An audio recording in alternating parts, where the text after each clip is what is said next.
Doctor BR Ambedkar Konaseema జిల్లా Ramachandrapuram municipal office ఎదురుగా DSC అవినీతి అక్రమాలు, ఫీజు రియంబర్స్మెంట్, వసతి దీవెన బకాయిలు, నిరుద్యోగ యువతకు ఇచ్చిన హామీలు వెంటనే పరిష్కరించాలని వైఎస్ఆర్సీపీ రామచంద్రపురం నియోజకవర్గ వైఎస్ఆర్ కాంగ్రెస్ పార్టీ ఇన్ఛార్జ్ పిల్లి సూర్యప్రకాష్ రామచంద్రపురం నియోజకవర్గ వైఎస్ఆర్సీపీ కార్యకర్తలు ఆగస్టు 6 నుంచి 9 వరకు రిలే నిరాహార దీక్షలో పాల్గొన్నారు. ఈ సందర్భంగా వారు మాట్లాడుతూ రాష్ట్ర ప్రభుత్వం విద్యార్థులు, నిరుద్యోగ యువతకు ఇచ్చిన హామీలను అమలు చేయడంలో పూర్తిగా విఫలమైందని విమర్శించారు. డిఎస్సి నియామకాల్లో జరిగిన అవకతవకలు, ఫేక్ సర్టిఫికెట్ల కారణంగా మెరిట్ అభ్యర్థులకు జరిగిన అన్యాయంపై సమగ్ర విచారణ జరిపి బాధ్యులపై కఠిన చర్యలు తీసుకోవాలని, ఫీజు రియంబర్స్మెంట్, వసతి దీవెన బకాయిలను వెంటనే విడుదల చేయాలని, నిరుద్యోగ యువతకు ఇచ్చిన హామీలను వెంటనే అమలు చేయాలని, డిఎస్సి స్కామ్ కు బాధ్యత వహిస్తూ విద్యాశాఖ మంత్రి నారా లోకేష్ రాజీనామా చేయాలని ప్రభుత్వాన్ని డిమాండ్ చేశారు.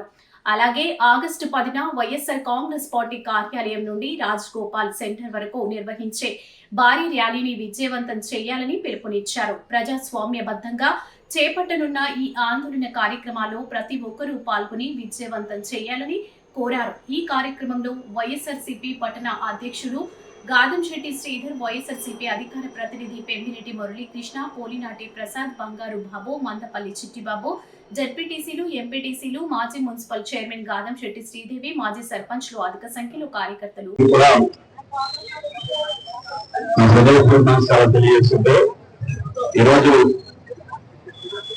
డాక్టర్ బిఆర్ అంబేద్కర్ కోనసీమ జిల్లాలో రామచంద్రపురం నియోజకవర్గంలో మున్సిపల్ ఆఫీస్ ఎదురుగుండా వైఎస్ఆర్ కాంగ్రెస్ పార్టీ ఆధ్వర్యంలో రిలే నిరాహార దీక్ష చేపట్టింది. ఈ ప్రభుత్వానికి వ్యతిరేకంగా, అదేవిధంగా ఈ రాష్ట్రంలో ఉన్నటువంటి పేద విద్యార్థులకు, నిరుద్యోగ యువతకు వైఎస్ఆర్ కాంగ్రెస్ పార్టీ అండగా నిలవాలనే ఉద్దేశంతో ఈ యొక్క రిలే నిరాహార దీక్ష చేపడతా ఉన్నాం 4 రోజులు. ఎందుచేతంటే ఈ రాష్ట్రంలో నిరుద్యోగ యువత సమస్యలు అనేవి, అదేవిధంగా విద్యార్థులకు సంబంధించినటువంటి సమస్యలు అనేవి రాజకీయాలతో సంబంధించినటువంటి అంశాలు.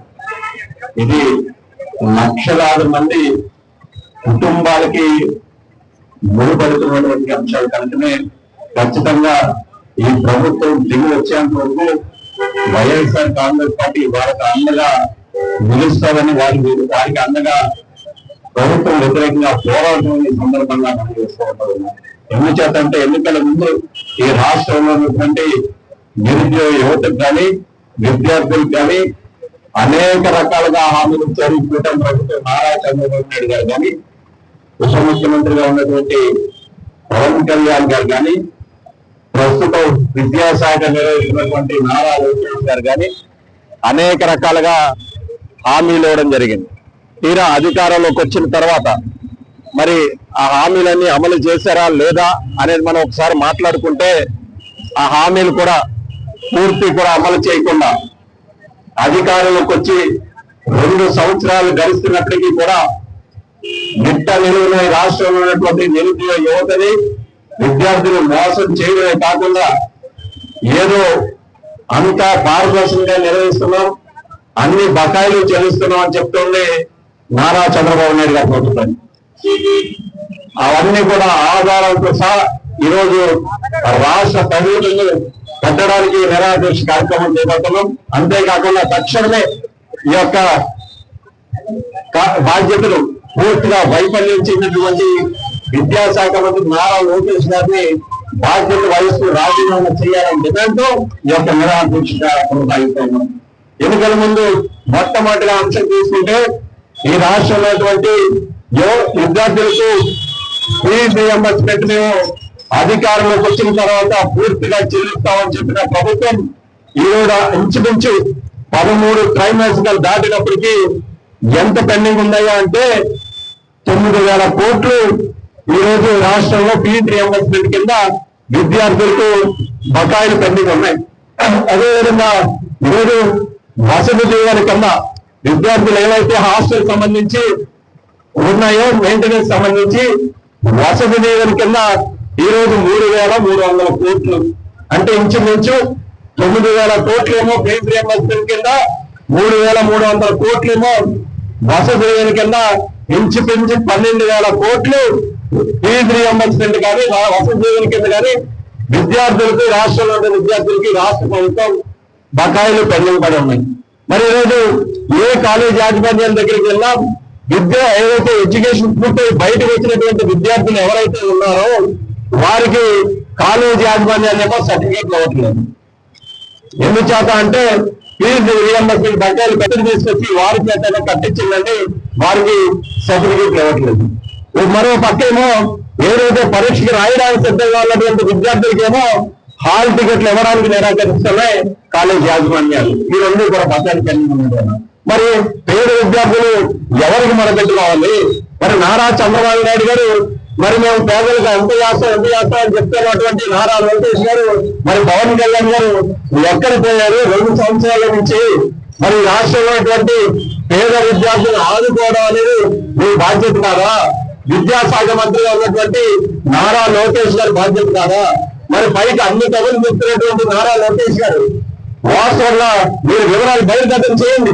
ఎంత పనులు ఉన్నాయో 2,000 కోట్లు మాత్రమే గడిచిన 2 సంవత్సరాల పైసలకు మించి పరిపాలనలో ఈ రాష్ట్రంలో ఉన్నటువంటి విద్యార్థులకు విడుదల చేయడం జరిగిందంటే తప్ప అదనంగా ₹1 కూడా విడుదల చేయలేదు ఈ కూటమి ప్రభుత్వం.